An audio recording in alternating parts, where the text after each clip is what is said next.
Bonjour, bonjour. Voilà, bon, je vous fais une petite vidéo aujourd'hui, parce que je voulais vous parler un petit peu d'émotion.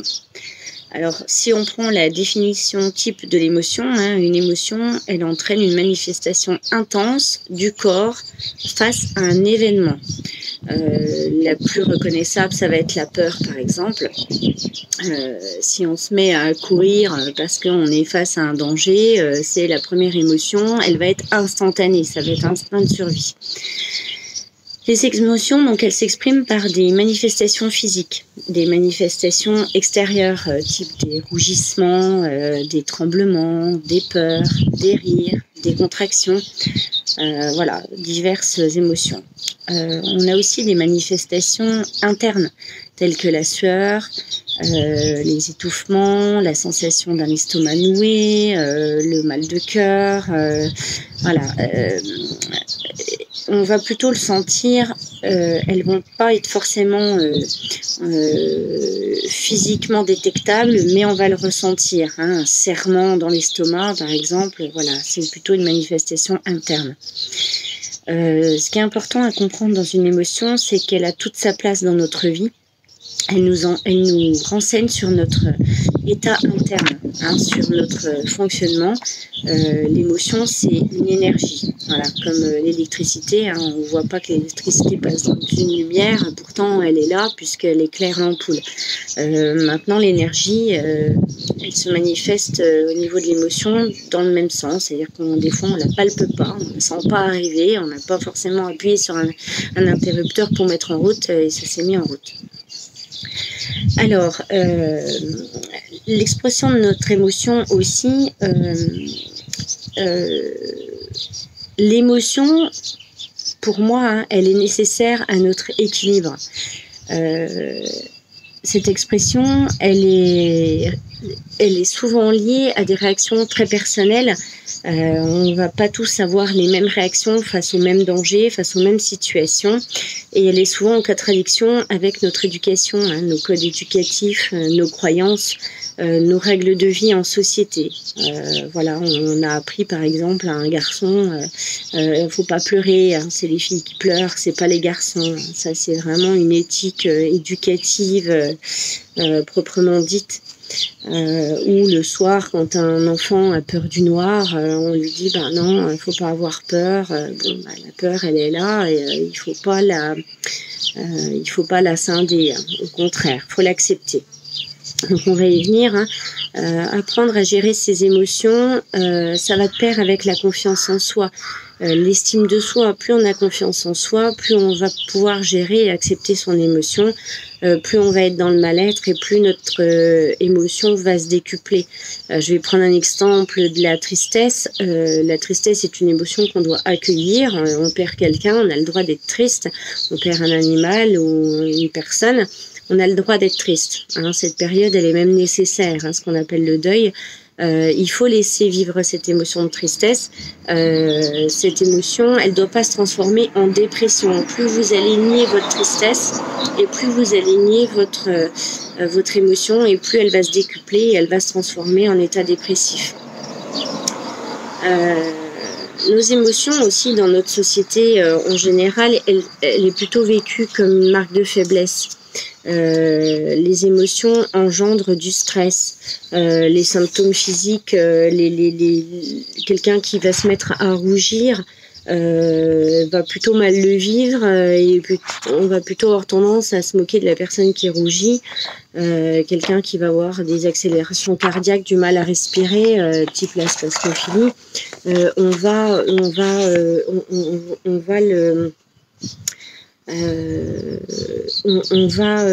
avoir une incidence sur ces sensations émotionnelles chez quelqu'un et cette personne va avoir tendance à mal le vivre. Voilà. Les émotions, c'est quelque chose qui c'est plutôt des manifestations naturelles, innées. Elles sont utiles pour l'équilibre de chacun. Alors, ce qui est important, moi je fais de la sophrologie depuis 2002, je fais de l'énéagramme aussi depuis quelques années. On nous a appris à accepter nos émotions, à les comprendre et à en tirer le meilleur, à en tirer profit à chaque moment de notre vie. L'émotion, j'ai envie de dire, si on pourrait comparer à quelque chose de naturel, c'est comme les enfants. Les enfants, quand ils viennent au monde, on n'a pas de notice. Hein, ils sont uniques. On le voit bien quand on a plusieurs enfants. Ce qui a marché avec l'un marchera pas forcément avec l'autre. En plus, nos histoires de vie, on les a eues à un moment T de notre vie. On a grandi entre-temps, on a évolué et nos croyances se sont transformées, nos modes éducatifs se sont transformés et notre enfant proprement dit, lui vient avec sa propre notice, ses propres sensations. Vous avez des enfants qui sont plus ou moins peureux, vous avez des enfants qui sont plus ou moins expressifs, plutôt joueurs, plutôt pas joueurs. Enfin voilà, on apprend quand ils arrivent au monde à décoder leur code tout doucement. Et ben l'émotion c'est pareil. Alors ce qui est important pour apprendre à gérer ses émotions, c'est d'abord de les reconnaître. Bien souvent on les cache. Moi je vais vous parler un petit peu de mon histoire. Moi je cache très facilement la tristesse et la peur par la colère ou la joie. Voilà, je suis quelqu'un qui va manifester une colère instantanée, qui va manifester une joie régulière, et on a l'impression que je suis jamais triste et que j'ai peur de rien. C'est faux. C'est juste que j'ai appris dans mon éducation, mon histoire de vie, j'ai appris à me défendre comme ça. Et quand j'étais triste, je préférais être en colère. Pour moi, c'était plus facile que d'être triste. Donc, j'ai complètement étouffé cette sensation de tristesse. J'ai appris avec le temps, bien sûr. C'est là où c'est important d'apprendre qui on est, d'apprendre notre propre notice, même si on a l'impression qu'on se connaît par cœur, c'est pas forcément vrai. Donc c'est important de se reconnecter avec soi et de reconnaître l'émotion, de l'accueillir, d'en tenir compte. Ça nous évitera vraiment de se laisser déborder par une émotion. Alors, si on parle des émotions et de leur rôle, la tristesse, elle nous permet de dire adieu à quelqu'un. Elle nous permet d'éprouver une peine. Et si on réprime cette tristesse, c'est ce que je disais tout à l'heure, elle risque de se transformer en dépression. C'est important de vivre cette tristesse pour nous permettre de faire le deuil. La colère, elle permet de dire non merci. Elle doit nuire à personne. Une colère ne doit pas être une agressivité ou une rage. Une colère, c'est exprimer ce qui nous tend, ce qui nous dérange, sans forcément exploser. Voilà. Si on la réprime, elle risque d'exploser et en plus, elle risque d'exploser à un moment T. Qui sera pas forcément en lien à notre vraie colère, c'est-à-dire qu'on va les garder, mais ça j'y viendrai tout à l'heure. On va les imprimer, on va les camoufler, on va les mettre sous un petit torchon, on va les camoufler, et on va la camoufler. Encore une fois, une autre fois, une colère va se manifester. On va de nouveau la camoufler. De nouveau, une colère va se manifester, etc., etc. Et un jour, débordement, c'est comme le lait sur le feu, il va se mettre à bouillir et à déborder et ça ne sera pas forcément en lien avec l'émotion du moment, elle viendra suite à toutes nos accumulations, elle va exploser à ce moment-là. La peur, elle nous permet d'être prudents. La prudence est un outil qui nous permet de garder notre corps en vie, c'est vraiment une expression d'amour de soi, elle nous permet de survivre, de se sentir en sécurité. Notre peur, si elle est réprimée, elle peut nous faire céder à des moments de panique. Voilà, le vertige par exemple, vous avez des gens qui sont complètement tétanisés à l'idée du vertige. C'est une croyance, c'est certainement quelque chose qui a été imprimé à un moment T de leur vie, qui a le droit d'exister, qui a le droit d'être là. Plus elle sera réprimée et plus il va y avoir une sensation de panique derrière. Donc c'est important effectivement d'avoir le droit de peur du vide. Il n'y a pas forcément une sensation de maîtrise. On verra par la suite. L'envie. L'envie, c'est une émotion qui est souvent bafouée, sauf qu'une envie nous amène à continuer jusqu'à arriver à quelque chose. Vous n'avez pas appris à marcher du jour au lendemain, vous n'avez pas appris à manger tout seul, vous n'avez pas appris à être autonome, vous n'avez pas appris à écrire du jour au lendemain. C'est pas venu tout seul. C'est pas venu comme ça en un claquement de doigts parce que vous aviez envie. Donc l'envie, elle nous permet, on tombe, on apprend à marcher, on tombe, on se relève. On a envie de marcher, on a envie de découvrir le monde. Donc on tombe, on se relève, on tombe, on se relève et on continue. Si on réprime cette envie, elle va laisser place à de la jalousie. Donc on y viendra tout à l'heure, mais on a le droit d'être envieux. J'aimerais avoir une belle maison, j'aimerais avoir une voiture plus confortable, j'aimerais avoir plus de sous, j'aimerais avoir une vie comme ça, j'aimerais avoir cette relation-là. Voilà, on a le droit de se projeter. Et au contraire, dans la vie, c'est important d'avoir des projets. Même s'ils ne se réalisent pas, c'est important d'avoir des projets. Quand on est jaloux de quelqu'un, on va instaurer un sentiment négatif et on va réprimer notre envie. Ça va nous stopper dans nos actions et on va être jaloux de ce qu'ont les autres et on a l'impression que nous, on n'est rien. Voilà, ce qui va toucher notre confiance et notre estime de soi. Alors la joie, bien souvent tout le monde la connaît, elle exprime une vitalité, elle exprime l'amour aussi, et elle exprime un droit sans condition, sans limite, sans inhibition, sans gêne. La joie, elle a le droit d'exister, c'est vraiment le grand trésor de l'émotion. L'amour, si elle est réprimée, on peut arriver à avoir ce sentiment de possessivité. Vous avez des gens comme ça dans leur vie de couple. On leur a appris dans leur histoire où ils ont, eux, formaté en tout cas leurs sensations émotionnelles de joie et d'amour. On l'a réprimé et du coup, ce sont des gens qui sont devenus possessifs. Voilà. Alors, ce qui est important à retenir, c'est que les émotions, elles nous sont utiles. Elles ont vraiment leur place dans notre vie. Elles nous enseignent ce qu'on aime, ce qu'on n'aime pas, ce qui est agréable, ce qui est désagréable, ce qui est autorisé, ce qui est non autorisé. Elles nous permettent vraiment d'ajuster nos actions en fonction de nos valeurs, nos croyances, nos règles de vie personnelles. Les émotions, elles sont en lien continuellement avec le monde extérieur et avec notre mode de fonctionnement propre. On parle de plus en plus d'émotions, d'intelligence émotionnelle, le QE, on avait certainement entendu parler. L'intelligence cérébrale pure, le QI, quotient intellectuel, n'existe pas à proprement parler. L'intellect est toujours plus ou moins en contact avec l'émotion. Aucune émotion n'est négative. Aucune. D'ailleurs, je vais vous poser une simple question. Posez-vous la question, la vie aurait-elle un sens sans émotion? Voilà. À vous de laisser place à votre réponse personnelle. Les émotions, elles fonctionnent sur le même mode qu'un signal. Elles nous préviennent, elles nous font connaître quelque chose en nous. Elles nous font vraiment... c'est comme un état d'alerte. Elles nous font signe. C'est comme l'installation d'une maladie. On dit le mal a dit. Notre corps, bien souvent, a des signaux d'alerte.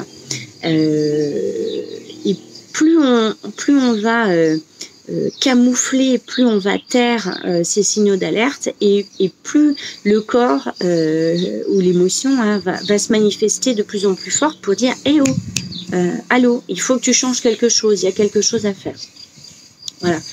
Il faut vraiment pas se laisser déborder par une émotion. Il faut pas chercher à les supprimer. Apprendre à les reconnaître, ça nous permet aussi d'avoir une certaine souplesse, avoir plus d'élégance dans nos réponses, dans nos modes de vie, dans nos styles de communication. Le but d'apprendre à gérer ces émotions, c'est surtout de les accepter, tout simplement. Alors, j'aborderai pas toutes les réactions neurovégétatives, hormonales et autres qui peuvent jouer, qui peuvent entrer en jeu au moment où l'émotion apparaît. Elles appartiennent à un autre domaine des sciences humaines, mais on va parler des différentes phases qui se manifestent. On a tout d'abord l'élaboration de l'émotion, c'est-à-dire que l'énergie, elle s'installe en réaction à un événement.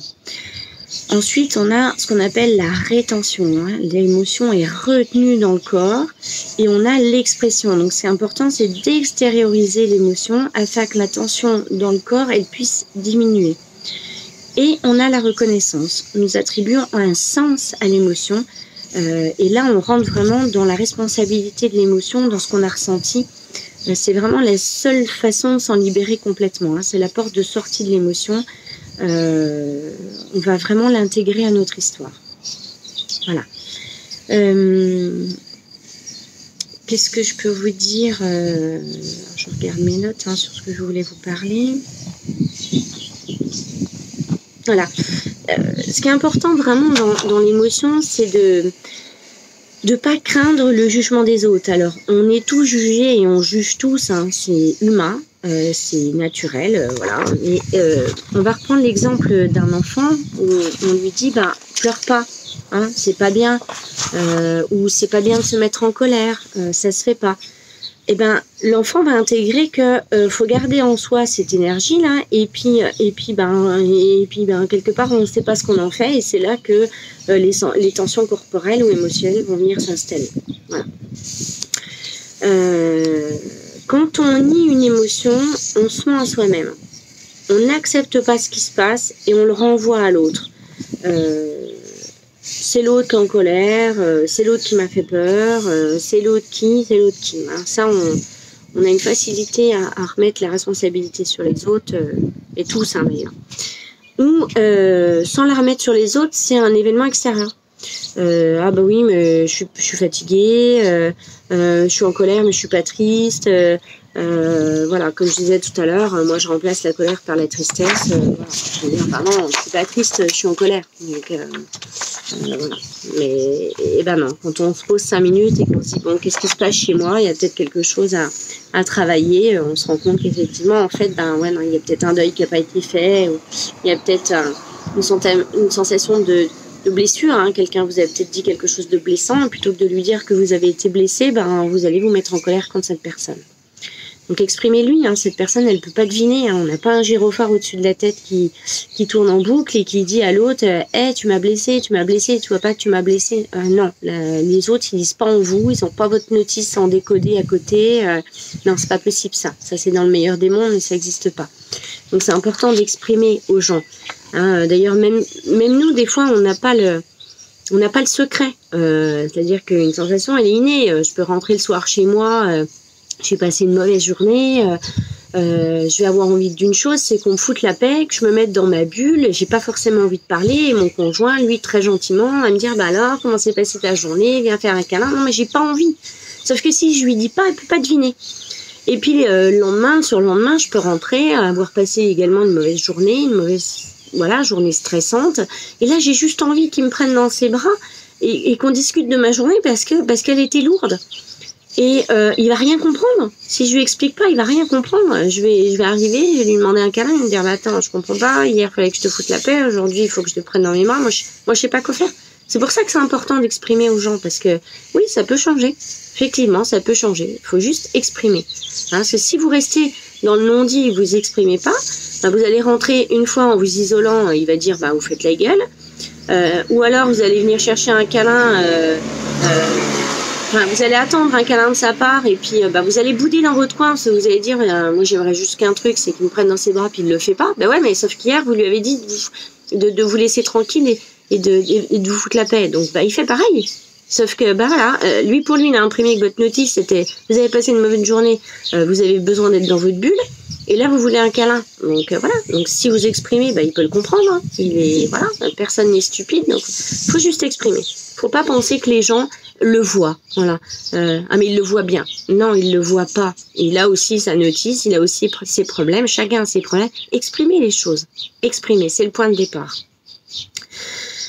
Apprenons à gérer nos responsabilités et arrêtons d'endosser les responsabilités des autres. Ça, c'est important aussi. Hein, laissez les autres faire leur chemin, essayez pas de leur trouver tout de suite des solutions. Les gens, ils ont aussi besoin de faire leur bonhomme de chemin. S'ils ont besoin d'un conseil, conseillez-les, mais laissez-les faire. Voilà, posez-leur des questions pour que eux aillent chercher leurs réponses. Hein. On a besoin de passer par nos propres chemins. Notre deuil, un deuil, chacun le vit à sa manière et j'ai besoin de passer par mon deuil. C'est pas parce que le voisin va me conseiller et que sa méthode qui pour lui a marché va fonctionner chez moi. J'ai besoin de passer par mon étape de deuil.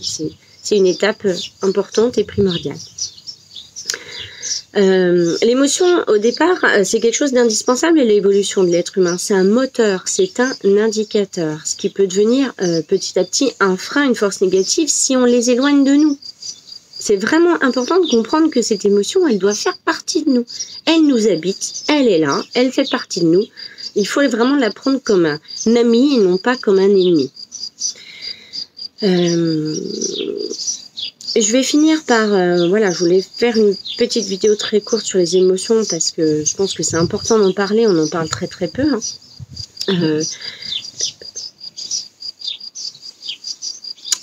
Important aussi, avant de conclure, libérez-vous, ça c'est important, des « nous ne sommes pas comme ».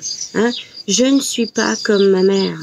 Je ne suis pas comme dans la famille, on est tous comme ça, les ceci, c'est têtu, ah ben on est... Non, on se met dans des carcans comme ça, on se met dans des cases et on laisse pas le droit d'être ce que l'on est. Donc, soyez-vous, chacun de nous est unique et ça c'est une réalité. Même si moi j'ai fait de l'énéagramme, il y a 9 profils, mais dans ces 9 profils, chacun est unique. C'est vraiment important de comprendre qu'on peut mettre en place des mécanismes qui ressemblent à quelqu'un. Et d'ailleurs, on va avoir des amis, nos amis bien souvent sont proches de nous parce qu'on a les mêmes réactivités, les mêmes mécanismes émotionnels, on a les mêmes instincts de survie, on a les mêmes instincts de sécurité, c'est ce qui va nous rapprocher.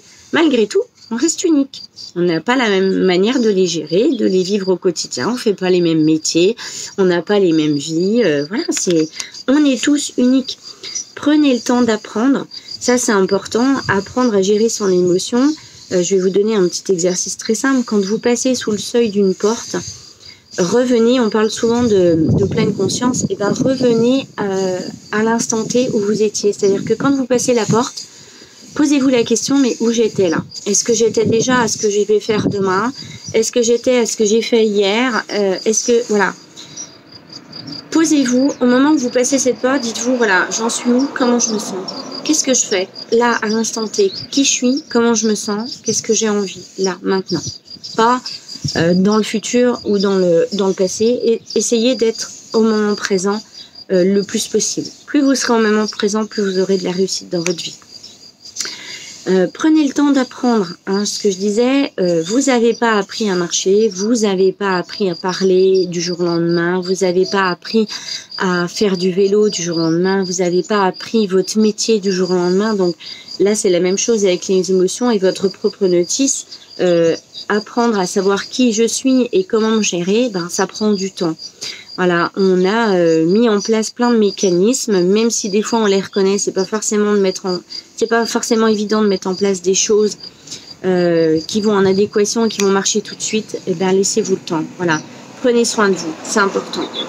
Prenez le temps de respirer. Moi, je suis sophrologue. Faites des méditations, il y en a plein sur YouTube qui sont gratuites. Là, moi, je vais publier des sophrologies gratuitement. Apprenez à vivre le moment présent, apprenez à prendre soin de vous, prenez le temps de vivre, prenez le temps de jardiner, prenez le temps de vous promener, prenez le temps d'écouter de la musique, prenez le temps de jouer avec vos enfants. Oui, on a des choses à faire, on a tous des choses à faire, mais essayez de vous accorder des plages où vous vous respectez, des plages où vous vous laissez grandir, où vous vous laissez le droit d'être triste, le droit d'être en colère, le droit d'avoir envie d'être toute seule, le droit d'avoir envie de partager un moment avec vos amis. Là, c'est vraiment du quotidien. Laissez la place aux choses et vous projetez pas. Essayez de rester dans le présent. Arrêtez de vous projeter sans arrêt dans le futur, et si, et si, et si. Un autre exercice pour les gens qui cogitent beaucoup, pour la petite moulinette là qui se met en place, et si ceci, et si cela, dites-vous, et alors? Et alors? Et puis on verra bien, et alors? Voilà. Est-ce que c'est grave? Voilà, et alors? Prenez le temps de respirer, alors... Ça peut se faire très gentiment au départ. Si vous ne savez pas respirer dans le ventre, prenez le temps avant d'aller vous coucher. Vous faites un exercice très simple. Vous mettez les mains sur votre ventre et vous respirez très naturellement. Et puis, vous allez essayer de faire des respirations un petit peu plus amples. J'ai fait une vidéo d'ailleurs sur la respiration. Mais Prenez le temps de sentir comme un ballon qui se gonfle et qui se dégonfle dans votre ventre. Bien souvent, on respire dans le thorax et c'est comme ça qu'on crée des sensations d'angoisse, de manque de respiration. Et vous bloquez votre plexus, vous bloquez plein de choses. Essayez vraiment de descendre votre respiration dans le ventre. Faites des 2-3 respirations le soir avant d'aller vous coucher, ça suffira au départ. Il n'y a pas besoin d'être voilà, un grand sportif. Vous n'allez pas vous mettre à courir un marathon du jour au lendemain si vous n'avez jamais couru. Vous allez d'abord courir 2 km, vous allez courir 3, puis 5, et puis petit à petit, vous allez devenir, voilà, comme tout sport, comme toute chose. Donc, apprendre à gérer ses émotions, c'est pas du jour au lendemain parce que j'ai lu un bouquin, ça y est. Non, c'est de l'exercice au quotidien. Voilà, donc je vais juste terminer comme ça. Prenez soin de vous, vous êtes unique. Aimez-vous, voilà. Personne peut prendre soin de vous mieux que vous. Essayez vraiment de penser que vous avez un petit enfant intérieur et qu'est-ce que vous diriez à cet enfant. Voilà, plutôt que de lui dire « je suis nulle, maman, je suis vraiment qu'une merde ». Non, si vous mettez votre petit enfant intérieur comme si elle était en face de moi, voilà, je dirais à ma petite Karine, maman, t'es vraiment trop nulle, t'es une merde. Non, je pense pas que vous disiez ça à vos enfants, donc ne vous dites pas ça à vous. Votre enfant intérieur, il a besoin d'être accompagné, hein, il a besoin qu'on en prenne soin. Donc prenez soin de vous, vraiment. Ben voilà, écoutez, je vous souhaite une belle journée. Il fait plutôt beau aujourd'hui. Je pense que vous avez entendu, bon, il y a eu quelques voitures, hein. On est en confinement, donc il n'en passe pas beaucoup. Vous avez dû entendre les grillons et puis les petits oiseaux. Ça fait pas de mal, donc pareil, hein, prenez contact un petit peu avec la nature. Voilà, n'hésitez pas à prendre le temps de vivre, tout simplement. Voilà. Et bien écoutez, je vous souhaite une agréable journée. Je vous dis à bientôt.